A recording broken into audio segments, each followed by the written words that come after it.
Welcome to the Wealthy Woman podcast with me, your host, Rebecca Barr, aka the Femalepreneur Coach. I'm an award-winning entrepreneur, the best-selling author of The Good Girl's Guide to Money Making, and the go-to money mindset mentor for heart-centered, results-driven women in business who are here to do big things. Listen and subscribe for transformational tips, insights, and practical strategies to transform your relationship with money, heal financial trauma, and become a vibrational match to millions. Plus, I will be showcasing the inspiring stories of other incredibly successful wealthy women and their journey to financial freedom and living life on their own terms. Because when good women make good money, the world becomes a better place and everyone wins when you do. Let's go, ladies. Queen, I am so excited to record another incredible episode of the Wealthy Woman podcast. I'm obviously your host, Rebecca Barr, aka the Femalepreneur Coach, and it's been so lovely getting back into the swing of recording my podcast.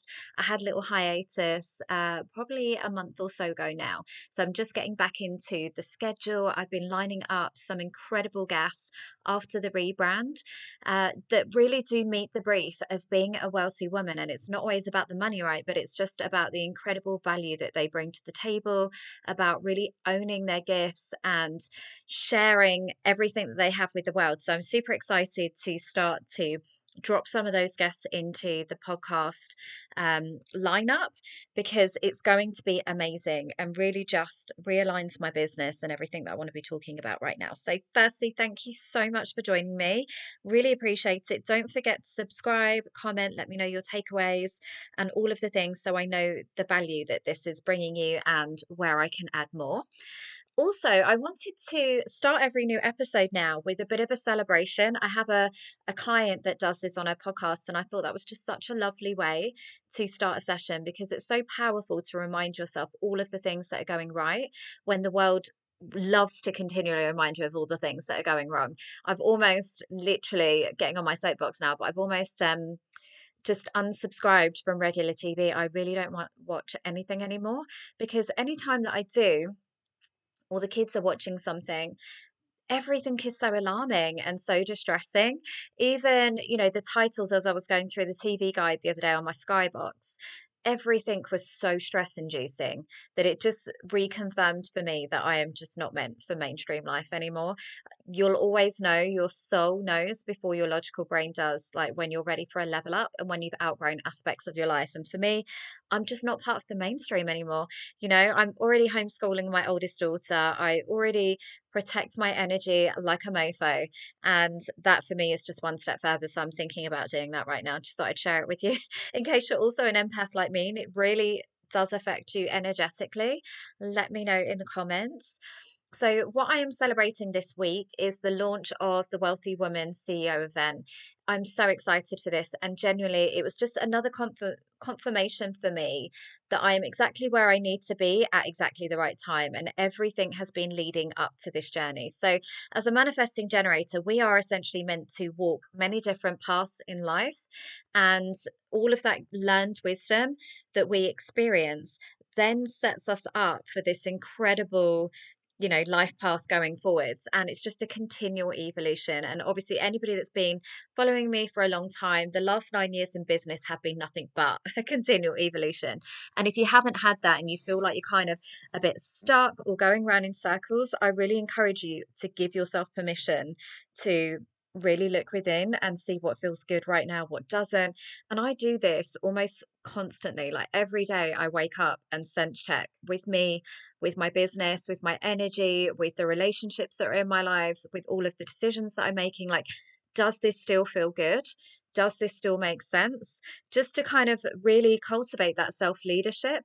And definitely with my business, one of the reasons of the rebrand, the podcast, was for that reason. I realized I really wanted to speak particularly to wealth building, and essentially that's how you create financial freedom and be the change that I want to see in this world, where women do become more confident and financially empowered when it comes to their money, so that that levels up all areas of their life, not just their money, their boundaries, their time, their energy, their decisions, all of the things like I'm currently doing. So for me, I am leaning more into the immersive events. I've simplified my offer suite to free up capacity so that I'm not delivering so many virtual events.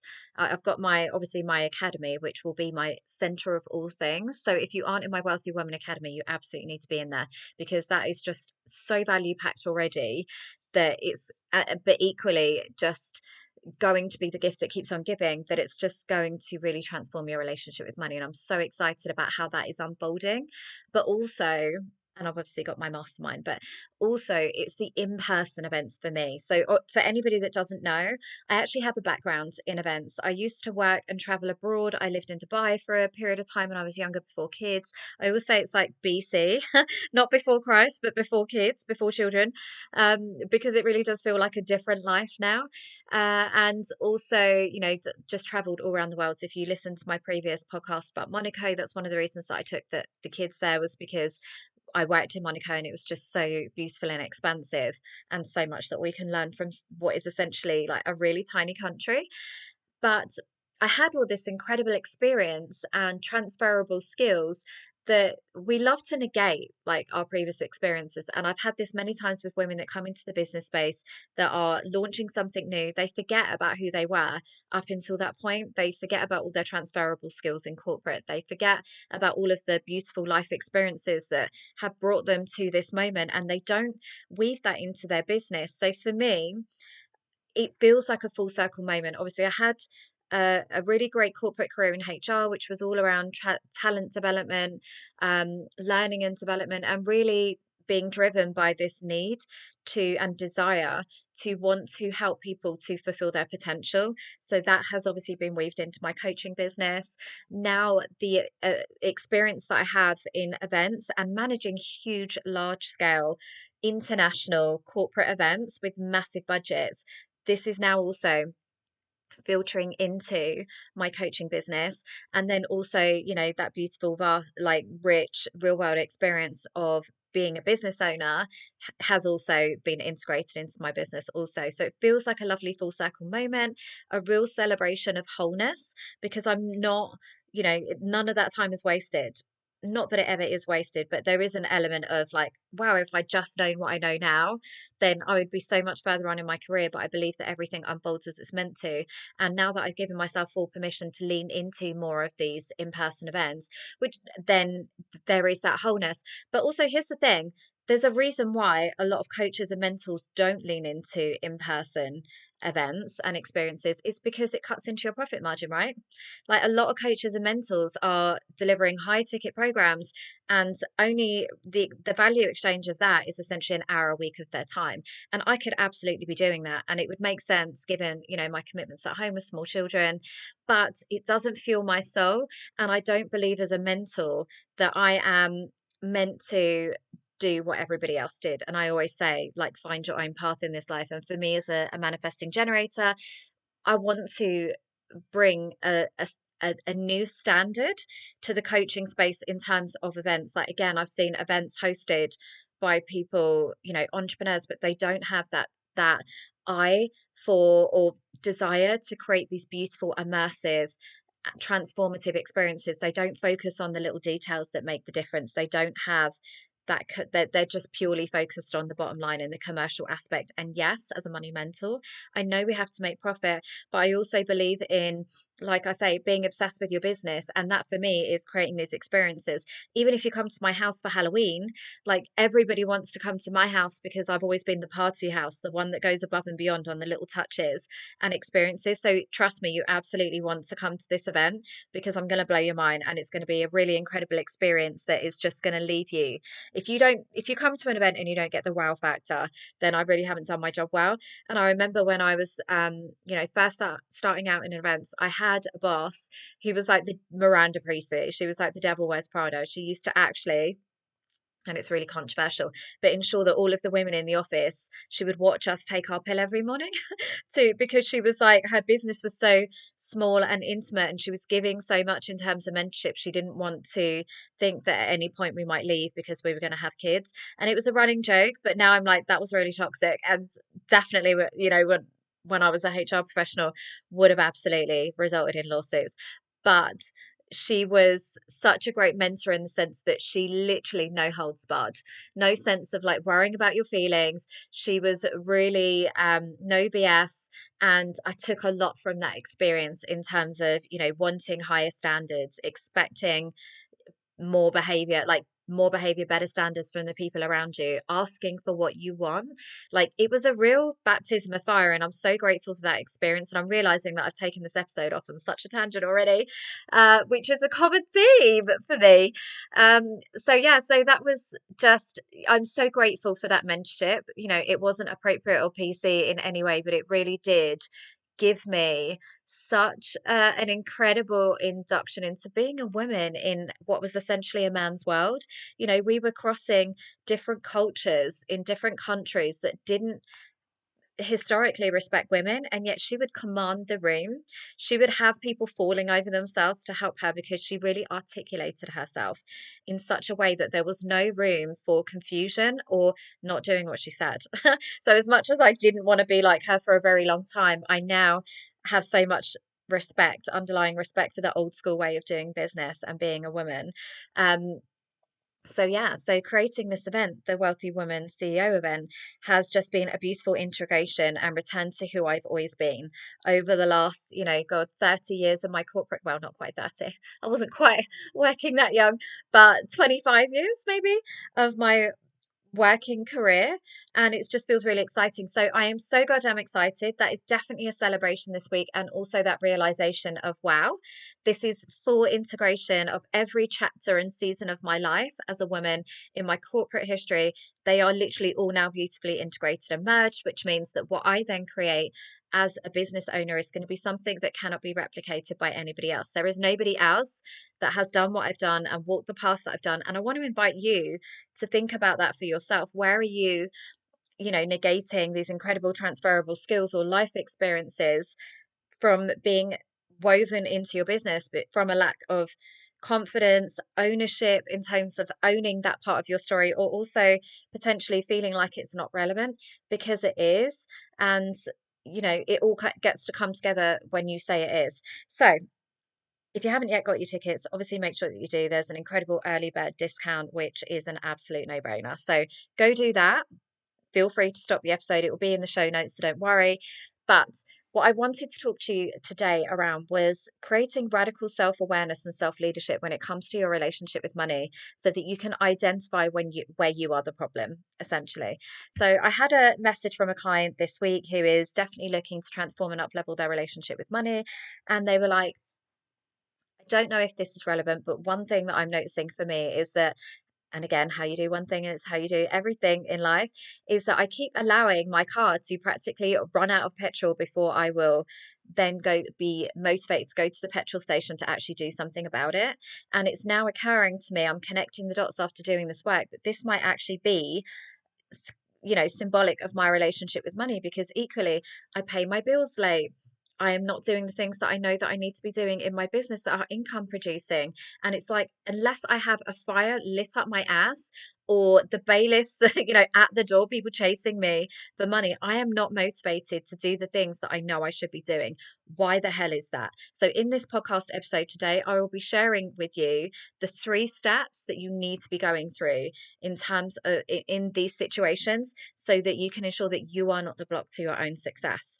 So for me, when that came up, all I kept thinking about was, okay, so they are obviously telling themselves that without the pressure, they aren't motivated to find a solution to any of their problems. Now, that's not a big deal, because a lot of us are not motivated to move until there is an element of urgency or scarcity. And we know that that is basic psychology, and that's why marketers love to use urgency and scarcity, because we know that people aren't motivated to move. Our brain loves to move towards pleasure and away from pain, but we're not motivated to move unless there's something that really makes now the pivotal time to do that. So first of all, that's not uncommon. It's not a big deal. But what I did was encourage them to go through the 3 steps. So first of all, what is the behavior? Because when you know better, you do better. And really shining a spotlight on these behaviors and habits and actions that are unhealthy and unhelpful is really powerful in connecting the dots on where they came from. So what is the actual behavior? So where they were like, oh, I'm just letting my car run out of petrol. It's like, actually, no, the actual behavior is that you are not motivated to do something about your immediate situation unless there is an element of fear or pressure. And you are essentially living in your stress response right now. We have obviously our fight or flight response that we respond to, and that is not healthy in the long term. Now, I was definitely that person, and I was always the girl for a really long time that wouldn't do anything unless there was an element of I might get in trouble for this, i.e., not doing my homework till the last minute, not submitting my coursework until the last minute, not doing tasks in my business until I was being chased. And here's the thing, that is actually an element of high performance, because it shows that you have a sense of trust, self-trust, that you will do what needs to be done, and you know that you can pull it out the bag when you need to. However, as a long-term strategy for success, that is not helpful because you will be burnt out. You will feel like you're constantly being chased. It doesn't, which never feels good to be chased by somebody else. You will also feel, eventually over time, like a failure, because you see these other people that seemingly have their shizzle together, and it's undermining you at all turns. Every time you do that and somebody needs to kind of nag you, it's also very jarring to your nervous system. So I would definitely encourage that if you are somebody that almost prides yourself on that behavior, recognize it for the unhelpful behavior that it is. And like I say, I used to be that person that would constantly be um, like overfilling my plates to a point where I was then having to act like that and constantly firefighting my business. And there was no movement for like long-term strategic vision and planning, because there was just too much going on in a day to day. So I would definitely say also this could be a symptom of capacity. So if you have a lot going on right now and it literally needs to be that way in order to make things work, then you need to start identifying opportunities to free up space. Because if you always do what you always did, you will always get what you always got. And unless you really love to live your life like that, which I'm sure that you're probably telling yourself that you do, you're this is all it's ever going to be. You need to create space to allow new things to come in. And if you're constantly having to operate at that, like everything's a 10 level, then you're really missing some incredible opportunities that are going to be coming your way in the meantime. And you're not able to move, you're not able to capitalize on success and opportunities that come your way because you are so bogged down by the day to day. So one thing this looks like is identifying those opportunities to delegate and get support in your business, to automate things, processes, by investing in systems so that you don't need to be doing or like eliminate the thinking in your business. It's really unhelpful and unhealthy for you in the long term. Steve Jobs historically wore exactly the same outfit to work every day so that it was one less thing that he needed to think about, because our brains can't become fatigued in our business from the amount of decisions, particularly if you have kids or things going on outside of your life also. It's really bad for you in the long term. So take away some of the thinking, automate some of your systems, and also eliminate some of the things that don't need to be doing. And sometimes this can be a bit of a confronting conversation with yourself, because there's a lot of validation from being busy and needed in your business. And if you pride yourself on being integral, my business couldn't run without me, then girl, we need to have a conversation about what it means to actually be wealthy and abundant in life, because that's again just a symptom of a belief that you need that relevance and you need to be busy, essentially, and it can be a really toxic trait. So what is the behavior currently? Get some awareness around it, whether it is a capacity issue. So for me, for example, this is an area of development for me, because I used to be that woman that would have so much going on. I would leave everything to the last minute, but I also had an innate sense of self-trust that I'll be fine. Like I believe that I can trust in myself to always, pull things out the bag at the last minute, do what needs to be done. And therefore, I would almost run my life with that assumption. Now, here's the thing, things can come up.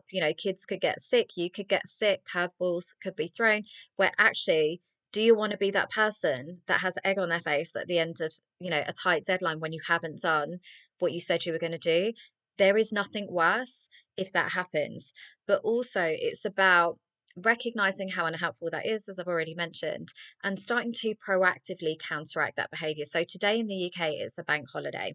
Now, I could be sitting, chilling, doing nothing, but I've chosen, because I know I'm going to be busy traveling this week and I've got a lot of projects on right now, which is not typically how I build my business. I like to do it one thing after the other, but equally, MG energy, we move where the excitement is, and I'm excited to have announced this event this week and to get it locked in and start getting incredible women in and moving forwards on it, because I'm excited. So go where the energy is good.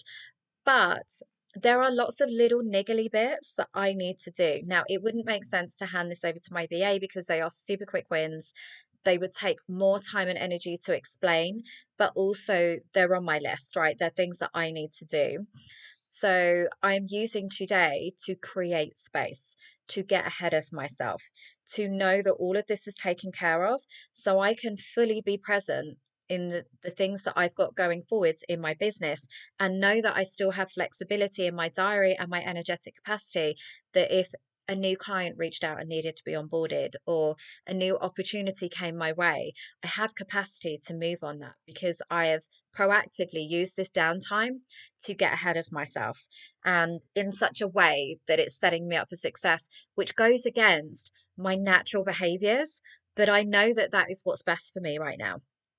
So I've had to cultivate this in myself. It's not a natural trait, and it's not how I've been used to operating my whole life, but it is an area for growth. And I know that when I do this, sets me up and supports me for success, where I can be placed truly in my zone of genius.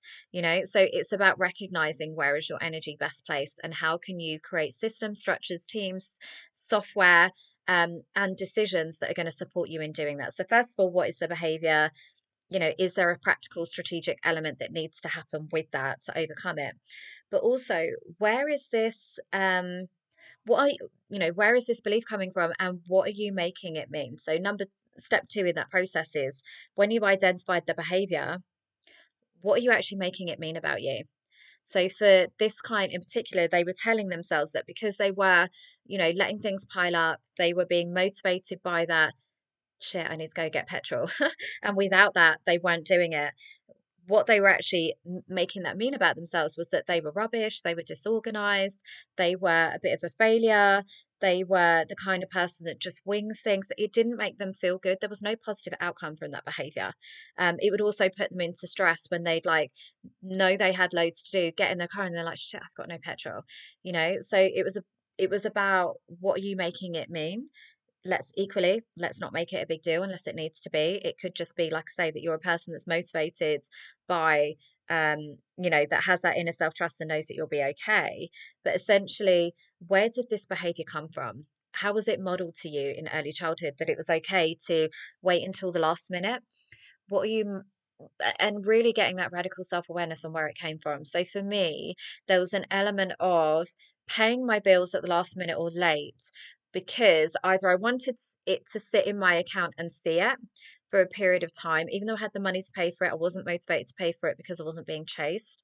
Um, but there was an element of wanting that money to sit in my bank account because it made me feel abundant to look at it, even though it was all kind of committed to other places.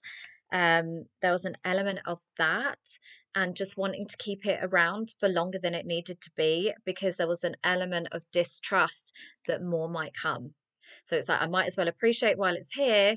Um, and it's the opposite to the kind of spend it while it lasts mindset. So that could also be another thing that came up for you, is that actually you're spending the money on other things that aren't meeting your basic needs, because it's like, enjoy it while it lasts. Because maybe that was your experience growing up. Maybe it was like, you had no money, then you really lit a fire up your ass and your business to go out, or younger, to go and get the money because the debts were, or the bills were mounting up. And without that pressure, like, oh my God, I really need to get this dealt with. Then you would do the things that you needed to do to pay those bills, and then you would have no money. So it might be that actually that's what's happening instead, is that you're not allowing this money to stockpile. You don't even have the money to start with, because unless there is that element of being chased and pressure and it needs to be done, or you're going to get fined. And this can happen a lot with women's taxes. I see when it comes to the end of the tax year, rather than getting proactive and being organized with it, they wait until the absolute last minute. And sometimes, like I say, it can come from a very chaotic place of, this was the behavior that was modeled to you when you were younger around money, where things didn't get paid until they absolutely needed to be paid, or maybe the money was stockpiling because there was a belief that there wouldn't be more that came once it had been spent, or maybe you didn't have the money and you weren't motivated to get the money and do the things that you knew needed to be done, and this would obviously be your parents, until there was that element of, shit, we need to get it done. So therefore they would do the things, they would beg, borrow, steal, scrabble around, do the things they wouldn't otherwise do to get the money, and then it would get paid, and then it would be back to nothing. So then any money that came in, albeit it should be going to these responsibilities, they would not be covered, because it would be like, well, I've worked so hard to get these bills paid off. Now I need to enjoy some of the money. Like, I might as well treat myself. And it becomes like this really like toxic, self-sabotaging cycle of events, where it's like the feast and famine cycle. So if you recognize that in yourself, this is your opportunity to, and your invitation to start doing the work, recognizing the patterns and behaviors that are unhelpful, tracing them back to where they have come from and what they are an indication of, i.e., capacity, toxic traits, unhelpful beliefs and behaviors, limiting beliefs, and then where they've come from in the first place, and then what needs to happen in order to rectify those. So for my client, it was very much around getting comfortable with overflow, recognizing the behaviors that are not helpful, like me sitting here on a bank holiday creating capacity because I know that more opportunities will come if I do that, and not allowing myself to get to the last minute. And instead, it's like paying your future self first. When I'm sitting in my car tomorrow traveling for work commitments, excited to do that, I can be present in that moment. Me doing this today is paying it forward to my future self, who is going to love me for it. And it's about that, it's about increasing your wealth thermostat. And there's an incredible hypnosis audio on my YouTube channel that I'd love to encourage you to do, where you start to create overflow, getting used to having more money, starting to preempt your needs, starting to pay your future self in advance, starting to get realistic around what it takes to run a profitable business. And obviously, if you aren't aware and you want to dive deeper into this, then obviously my Wealthy Women Academy is the spiritual home that I would love to welcome you into, because this is where we do these kind of things, where we do the work, where we have these conversations, where we unlearn the beliefs and patterns that are unhelpful, where we start to recognize and create radical shifts in self-awareness and self-leadership, so that you can start to reclaim your financial empowerment. But for now, if you only listen to today's episode, what I would love to say is, obviously, follow those 3 or 4 steps that I've shared with you, recognizing what the behavior is, understanding where it's come from and what essentially it means, and then what needs to change in order for that to no longer be your reality. Because we know through the study of neuroplasticity, you can change who you are at your very core. Your whole personality can change through repetition and self-awareness. So I hope that you've enjoyed this episode. Please feel free to share it on your socials. I absolutely love to see it, because this is just fueling my mission to support more incredibly heart-led female entrepreneurs like yourself to build wildly profitable businesses on their own terms.